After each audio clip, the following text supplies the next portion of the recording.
Praise the lord. Good morning. ప్రభువైన యేసుక్రీస్తు శుభనామంలో మీ అందరికీ వందనములు. ఎలా ఉన్నారండి? అందరూ బాగున్నారా? దేవుని మహాకృపను బట్టి మీరందరూ క్షేమంగా ఉండాలని అనుదినం దేవుడి సన్నిధిలో మీ అందరి కోసం ప్రార్థన చేస్తూ ఉన్నాము. చిన్న ప్రార్థన చేసుకుందామా? పరిశుద్ధుడైన మా తండ్రి, నీ ఘనమైన శ్రేష్టమైన నామాన్ని బట్టి వందనాలు చెల్లిస్తూ ఉన్నాం ప్రభువా. అయ్యా, నువ్వు మాట్లాడే దేవుడు తండ్రి, మా అందరితో మాట్లాడండి.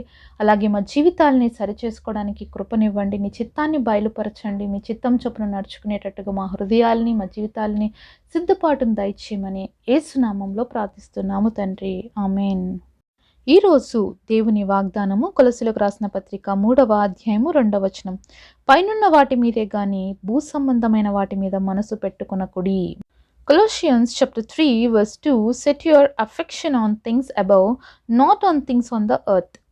దేవుడిచ్చినటువంటి అద్భుతమైన మాట మనందరి జీవితంలో నెరవేర్చబడును గాక. ఆమేన్.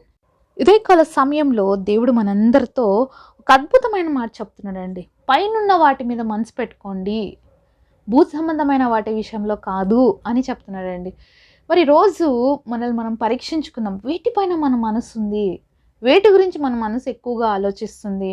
దేవుడు రాజ్యాన్ని భూమి మీద స్థాపించాలని ఆశపడుతున్నామా, లేకపోతే మన రాజ్యాన్ని ఈ లోకంలో స్థాపించుకోవాలని ఆశపడుతూ ఉన్నామా? నిజంగా ఈరోజు దేవుడు రాజ్యాన్ని స్థాపించడం అనేది చాలా మందిలో లేనటువంటి ఆలోచన అండి. భూమి మీదకి మనం ఎందుకు వచ్చామో అనే విషయాన్ని మర్చిపోయి మన ఇష్టాన్ని నెరవేర్చుకోవడానికి, మనకున్నటువంటి పరిధిని పెంచుకోవడానికి, పేరు ప్రఖ్యాతలు సంపాదించుకోవడానికి, లోకంలో డబ్బుని కూర్చుకోవడానికి ఎన్ని రీతిలుగా ప్రయత్నాలు చేయాలో మానవుడు ప్రతి ఒక్కరు కూడా అలాంటి ప్రయత్నాల్లోనే ఉన్నారు. ఈరోజు లోకంలో అన్యాయము, అక్రమము, చెడుతనము పెరిగిపోవడానికి కారణం ఏంటి?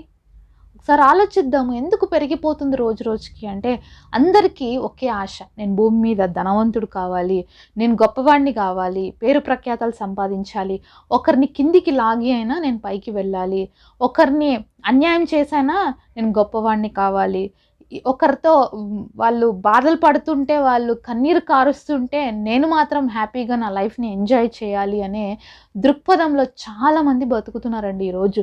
అందుకనే లోకంలో అన్యాయం పెరిగిపోతుంది, అక్రమం విస్తరిస్తుంది. పేదవాళ్ళు పేదవాళ్ళుగానే ఉంటున్నారు, ధనికులు ధనవంతులుగా అయిపోతూనే ఉన్నారు. రోజు రోజుకి వాళ్ళు ధనవంతులు అవుతున్నారు, కానీ పేదవాళ్ళు మాత్రం పేదరికంతోనే మగ్గిపోతూ ఉన్నారు. కారణం ఏంటి అంటే, మానవుని జీవితంలో నేను గొప్పవాడిని కావాలి లోకంలో అన్న ఆ ఆలోచన అనేది మనిషిని చాలా పతనావస్థకి తీసుకెళ్తా ఉంది.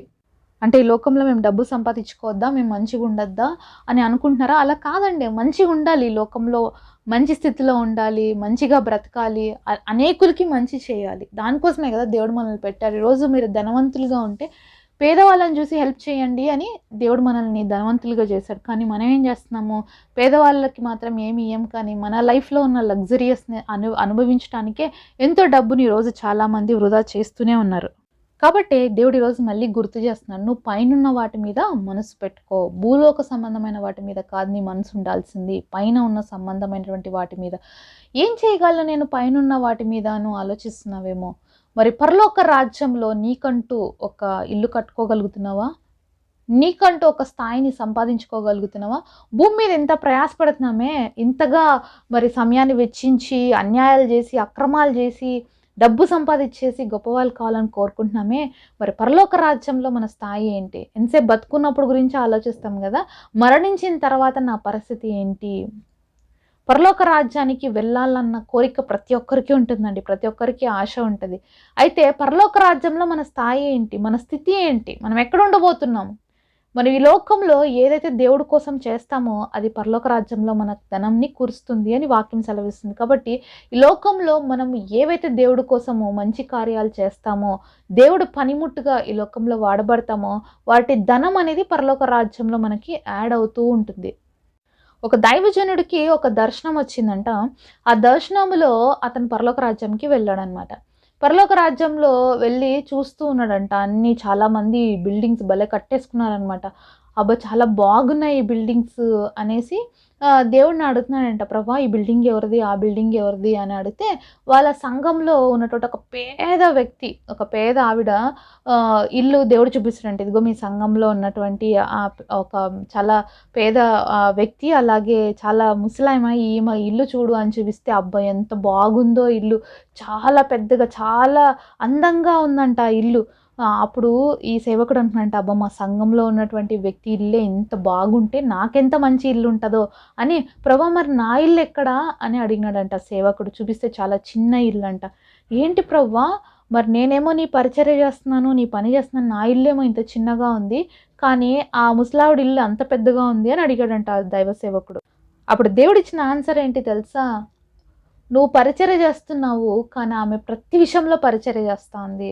అన్ని రంగాలలో నా రాజ్యాన్ని స్థాపించడానికి ఆమె ప్రయాసపడుతుంది. ఆమె వృద్ధురాలు కావచ్చు, కానీ తనకున్న ప్రతి తలాంతు నా కోసం వాడుతుంది. తనకున్నటువంటి ధనాన్ని నా కోసం వాడుతుంది. కాబట్టే ఆమె ఇంత పెద్ద ఇల్లు ఇక్కడ కట్టుకోగలిగింది అని దేవుడు చెప్పాడంట. ఆ రోజు ఆ సేవకుడు సిగ్గుపడ్డాడంట. నేను ఇంత సేవకుడినైనా నాకు లేని ఇల్లు ఒక విశ్వాసి కట్టుకోగలిగారు అనేసి.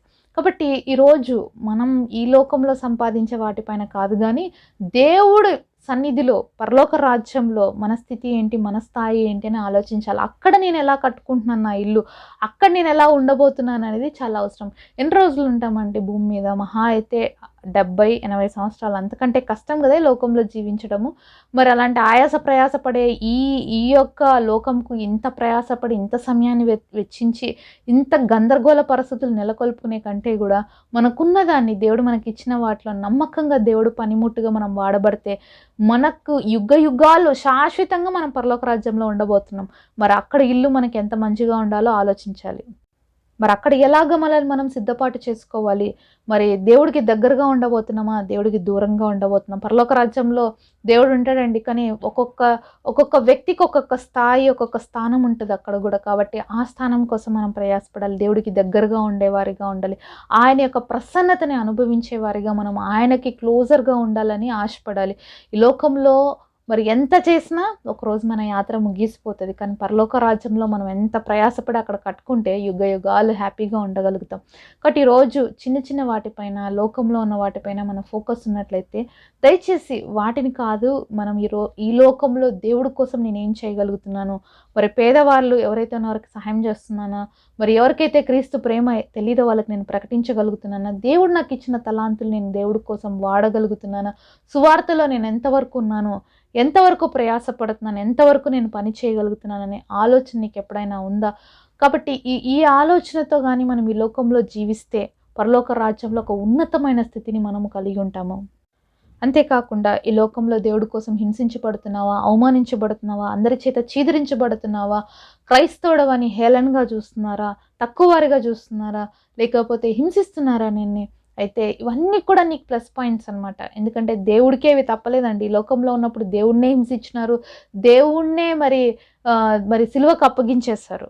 మరి అంత భయంకరమైన లోకం ఇది. అయితే దేవుణ్ణి విడిచిపెట్టినటువంటి మనుషులు మనల్ని విడిచిపెడతారా అనుకోవడం చాలా తప్పు.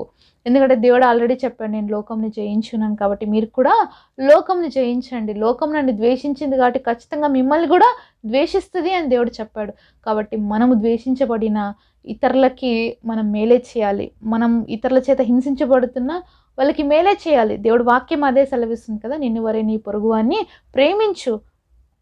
అప్పుడు దేవుడు వాటన్నిటికీ ప్రతిఫలం మనకిస్తాడు. మనుషులు ఎప్పుడు మనకి ప్రతిఫలం ఇవ్వరండి. మనుషులు ఎప్పుడు కూడా తీసుకోవడంలోనే ఉంటారు బిజీగా. ఇవ్వడం అనేది ఎప్పుడు మనుషుడికి తెలియదు. కానీ దేవాది దేవుడు మాత్రం మనం చేసే ప్రతి దానికి ప్రతిఫలం ఆయన ఇస్తాడు. కాబట్టి ఈరోజు నువ్వు మేలు చేస్తూ బాధను అనుభవిస్తున్నా, మంచితనంతో ఉండి కూడా ఇతరులు నిన్ను చెడ్డ చేస్తున్నా నువ్వు బాధపడొద్దు, కృంగిపోవద్దు. నువ్వు దేవుడి కోసం పనిచేస్తున్నావు. నువ్వు ఈ లోక సంబంధివి కాదు, నువ్వు పరలోక సంబంధివి. ఎప్పుడు మనం గుర్తుపెట్టుకోవాల్సింది ఒకటేనండి, ఈ లోకం మనది కాదు, ఇది శాశ్వతమైనది కాదు. మనం ఈ లోక సంబంధులు కాదు, పరలోక సంబంధమైనటువంటి వ్యక్తులం. కాబట్టి అక్కడ ఎలా ఉండాలి అనేది ఇక్కడ సిద్ధపాటు చాలా అవసరం. కాబట్టి ఈరోజు మనకు సమయం ఉంది, భూమి మీద ఇంకా బ్రతికే ఉన్నాం, దేవుడు మనకు అవకాశం ఇచ్చాడు. ఇంకనైనా పైనున్న వాటి వైపే మనం చూడాలి, కానీ భూ సంబంధమైన వాటిని మనము చూడకూడదు. చాలామందికి ఈ విషయం తెలిసే ఉంటుందండి. మరి పంది ఉంది కదా, ఈ పిగ్ ఎప్పుడు కూడా తల పైకైతే చూడదంట అండి. కానీ ఎప్పుడైతే దాన్ని పట్టుకొని ఇంకా చంపేకో దాన్ని తీసుకుపోతారో దాన్ని తలకిందలుగా కట్టేసి కట్ట మీద తీసుకొని పోతుంటారు కదా, అలా మోసుకెళ్తున్నప్పుడు ఆకాశం వైపుకి చూస్తుందంట ప్రాణాలు పోయే సమయం ముందు. కాబట్టి మనం అలా ఉండకూడదు. మన జీవితంలో ప్రతిరోజు మనం పైకి చూసేవారుగా ఉండాలి. అంటే దేవుడి వైపు చూసేవారుగా ఉండాలి. ఎప్పుడైతే మనం పైకి చూసే వ్యక్తులుగా ఉంటామో, మనం ఉన్నతమైన స్థితిలోకి వెళ్తాం. పైన ఎవరున్నారు? ఆకాశమందు ఆసీనుడైనటువంటి దేవుడున్నాడు. ఆయన వైపు చూసినప్పుడు ఇహమందును, పరలోకమందును అన్ని చోట్ల కూడా మనం ఆశీర్వదించబడతాం. కాబట్టి ఈ రోజు నుంచి పైనున్న వాటిపైన మనం మనసు పెట్టుకుందాము. భూ సంబంధమైన వాటిపైన కాకుండా. అట్టి కృప దేవుడు మనందరికి దయచేయును గాక. పరిశుద్ధుడైన తండ్రి, మీరు మాతో మాట్లాడిన ప్రతి మాట కొరకు వందనాలు తండ్రి. మేమందరము పైనున్న వాటిపైన మనసు పెట్టుకొని భూ సంబంధమైన వాటిని విడిచిపెట్టడానికి, నీ చిత్తం చొప్పున ఈ లోకంలో బ్రతకడానికి, నీ రాజ్యాన్ని స్థాపించడానికి మా అందరి కృపనివ్వమని యేసు నామములో ప్రార్థిస్తున్నాము తండ్రి. ఆమేన్.